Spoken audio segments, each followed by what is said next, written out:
আসসালামু আলাইকুম বন্ধুরা, আশা করি সবাই আপনারা ভালো আছেন। আমি তো আলহামদুলিল্লাহ বেশ ভালোই আছি রোজা মাসে। তা অনেক দিন থেকে আমার একটা ওয়াশিং মেশিনের খুবই প্রয়োজন ছিল। প্রয়োজনটা আমার অনেক দিন থেকেই ছিল, কিন্তু আজ নেবো কাল নেবো করে নেওয়াও হচ্ছিল না।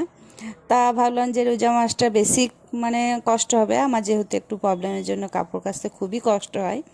তাই রোজা মাছটার প্রথম দিকে অর্ডারটা দেওয়া হয়েছিল।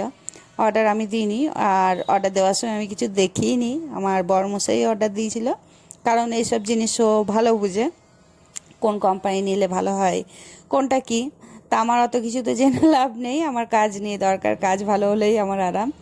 তা অর্ডার দেওয়ার সময় তো আমি কিছু দেখিনি, কিন্তু আমি এটা খুলে দেখলাম, কালারটা আমার খুবই পছন্দ। কালারটা আমার পছন্দ মতোই হয়েছে, কারণ কালার জানে যে আমার কোন কালারগুলো বেশি পছন্দ। তো যাই হোক, আমার অত কিছু দেখে লাভ নাই, আমার কাজ নেই দরকার। তাই একটু আমি বুঝে শুনে নিচ্ছি যে কখন কোনটা সুইচটা টিপতে হয়।